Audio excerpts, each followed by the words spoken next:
Hi అండి, నమస్తే. Welcome back to Shalini సర్విల్లు. ఈరోజు మన కిచెన్లో చిన్న పిల్లల నుంచి పెద్దవాళ్ళ వరకు ఎంతో ఇష్టపడే వెనిలా స్పాంజ్ కేక్ చేయబోతున్నాను. అది కూడా without butter and without beater అనమాట.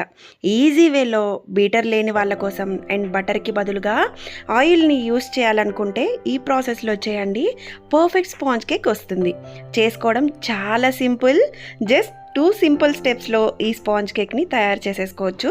సో మనం ఇక్కడ బీటర్కి బదులుగా మిక్సీ జార్ని యూస్ చేస్తున్నామండి. అయినప్పటికీ కూడా స్పంజీ ఫ్లఫీ స్పాంజ్ కేక్ని చేసుకోవచ్చండి. సో లేట్ చేయకుండా వెనిలా స్పాంజ్ కేక్ని ఎలా తయారు చేసుకోవాలో చూసేద్దాం రండి. ముందుగా ఒక మిక్సీ జార్ని తీసుకొని అందులోకి 1 కప్పు షుగర్ని తీసుకొని ఫైన్ పౌడర్ లాగా గ్రైండ్ చేసుకోవాలి. ఇలా షుగర్ పౌడర్ని తయారు చేసుకున్న తర్వాత ఇందులో చిటికెడంత ఉప్పు కూడా వేసుకొని 1 కప్పు దాకా ఆయిల్ వేసుకొని ఫైన్గా బ్లెండ్ చేసుకోవాలి. బ్లెండ్ చేసుకున్నాక బ్యాటర్ అనేది ఈ విధంగా తయారవుతుందండి. ఇందులోకి 3 ఎగ్స్ వేసుకోండి. ఇందులో 2 ఎగ్స్ కూడా వేసుకోవచ్చు. 3 ఎగ్స్ వేసామంటే కొంచెం స్పంజీనెస్ అనేది ఎక్కువగా వస్తుందన్నమాట. సో మీరు 2 to 3 ఎగ్స్ దాకా వేసుకోవచ్చు. ఇందులో ఒకవేళ ఎగ్లెస్ చేసుకోవాలంటే ఎగ్స్కి బదులుగా 1/2 కప్పు దాకా పెరుగు వేసుకోండి. ఇందులోనే 1 స్పూన్ వెనిలా ఎసెన్స్ కూడా వేసుకొని క్రీమీ టెక్స్చర్ వచ్చేంత వరకు బీట్ చేసుకోవాలి. మధ్య మధ్యలో ఆపుతూ బ్లెండ్ చేసుకోండి. ఇలా థిక్ క్రీమీ టెక్స్చర్ రావాలి. ఇలా రెడీ చేసుకున్న తర్వాత ఫస్ట్ మనం ఒక మిక్సింగ్ బౌల్లోకి ఈ బ్యాటర్ని అంతా కూడా వేసేసుకొని మనం ఒక జల్లెడ పెట్టుకొని అందులో 1 కప్పు వరకు మైదా పిండి, 1 స్పూన్ బేకింగ్ పౌడర్, 1/2 స్పూన్ వరకు బేకింగ్ సోడా వేసుకొని జల్లించుకోవాలి. ఇలా రెడీ చేసుకున్న పిండిని మనం విస్కర్తో కానీ లేదా స్పాచులాతో కానీ కట్ అండ్ ఫోల్డ్ మెథడ్లో ఒకే డైరెక్షన్లో మిక్స్ చేసుకోవాలి. ఎక్కడ బబుల్స్ అనేది లేకుండా, ఉండలు అనేది లేకుండా ఎంత బాగా మిక్స్ చేసుకుంటే కేక్ అన్నది అంత పఫీగా పొంగుతుందండి. ఒకేలా బ్యాటర్ థిక్గా ఉంటే కనుక 1/2 కప్పు మిల్క్ కాసి చల్లార్చిన పాలని యూజ్ చేసుకోవాలి. ఈ పాలు మరీ వేడిగా ఉండకూడదు, అలా అని మరీ చల్లగా ఉండకూడదండి. రూమ్ టెంపరేచర్లో ఉండే పాలను మాత్రమే యూజ్ చేయాలి. సో ఇవన్నీ కూడా మధ్య మధ్యలో ఆపుతూ 1 మినిట్ వరకు బాగా బీట్ చేసుకోవాలి. క్రీమీ టెక్స్చర్ రావాలి. బీటర్తో బీట్ చేసినప్పుడు ఈ ఎగ్స్, బటరు, షుగర్ కలిపితే ఎలా క్రీమీ టెక్స్చర్ వస్తుందో అలా వచ్చేంత వరకు కూడా బాగా కలుపుకోవాలి. చూడండి, ఇలా థిక్ క్రీమీ కన్సిస్టెన్సీ రావాలి.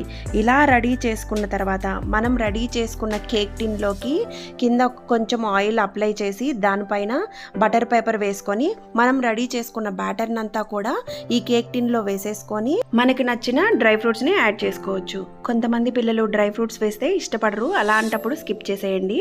నేనైతే బాదంని సన్నగా చాప్ చేసుకొని ఈ పీసెస్ అన్నిటిని కూడా స్ప్రింకిల్ చేసుకుంటున్నాను. ఇంకా మీకు నచ్చిన డ్రై ఫ్రూట్స్ని కూడా యాడ్ చేసుకోవచ్చు. ఎయిర్ గ్యాప్స్ పోయేలాగా 2-3 సార్లు ట్యాప్ చేసుకున్న తర్వాత 10 నిమిషాల పాటు ఫ్రీ హీట్ చేసుకున్న గిన్నెలోకి సెంటర్లోకి పెట్టుకోవాలండి. వితౌట్ ఓవెన్ చేస్తున్నాం కాబట్టి ఒక దలసరిగా మందంగా ఉన్న గిన్నెలోకి అడుగున లేయర్ లాగా శాండ్ని వేసేసాను. సెంటర్లో ఒక స్టాండ్ని పెట్టి మధ్యలో ఈ గిన్నెను పెట్టుకొని బేక్ చేసేయాలి. హీట్ అనేది బయటకు పోకుండా లిడ్ అనేది చక్కగా క్లోజ్ చేసుకోవాలన్నమాట. బెల్ట్ విజిల్ తీసేసి క్లోజ్ చేస్తున్నానండి. ఇలా మీడియం ఫ్లేమ్లో 30 to 35 వరకు బేక్ చేసుకొని ఆ తర్వాత లో ఫ్లేమ్లోకి టర్న్ చేసుకోవాలి. మధ్యలో కొంచెం ఉడకాలి. మరొక 10 మినిట్స్ పాటు బేక్ చేసుకుంటే సరిపోతుంది. టోటల్ గా నాకు 40 to 45 మినిట్స్ పట్టింది నిదానంగా కేక్ బేక్ చేయడానికి. ఈ కేక్ బేక్ చేసుకోవడానికి ఎగ్జాక్ట్ గా టైం అనేది ఉండదండి. మనం తీసుకునే క్వాంటిటీని బట్టి, చూస్ చేసుకునే టిన్ని బట్టి టైం ఉంటుందన్నమాట. ఒక 35 మినిట్స్ వరకు లిడ్ అస్సలు ఓపెన్ చేయొద్దు. ఆ తర్వాత ఓపెన్ చేసి చెక్ చేసుకోండి. ఒక నైఫ్ కానీ టూత్ పిక్ని కానీ గుచ్చి చూస్తే ఏమీ అంటుకోకుండా వచ్చిందంటే కేక్ రెడీ అయిపోయినట్టే. వెంటనే పక్కకు తీసేసుకొని పూర్తిగా చల్లారాక డిమోల్డ్ చేసుకొని సర్వ్ అవుట్ చేసుకోవడమే. అంతేనండి. బీటర్ లేకపోయినా, బటర్ లేకపోయినా ఇలా స్పాంజ్ కేక్ చేసుకోవచ్చు అన్నమాట. ఇక్కడ జస్ట్ 2 స్టెప్స్ మాత్రమే. డ్రై ఇంగ్రీడియంట్స్ని జల్లించుకోవడం అండ్ వెట్ ఇంగ్రీడియంట్స్ని బ్లెండ్ చేసేసుకోవడం. ఈ 2 ప్రాసెస్ చేస్తే మనం కేక్ని ఈజీగా తయారు చేసేసుకోవచ్చు. బేసిక్ స్పాంజ్ కేక్ని చేసేసుకుంటే వెరైటీ కేక్ డెకరేషన్స్ అన్నీ వీటికి చేసేసుకొని birthday cakes, Christmas cakes, New Year కేక్స్ని తయారు చేసేసుకోవచ్చు. ఇంతేన్ ఫ్రెండ్స్, ఎంతో టేస్టీగా ఉండే వెనిలా స్పాంజ్ కేక్ రెడీ. మీకు ఈ వీడియో కనుక నచ్చినట్లయితే లైక్ చేయండి. మీ ఫ్రెండ్స్ అండ్ ఫ్యామిలీ మెంబర్స్కి షేర్ చేయండి. మీకు ఎలా కుదిరిందో నాతో కామెంట్ సెక్షన్లో షేర్ చేయండి ఫ్రెండ్స్. Thanks for watching.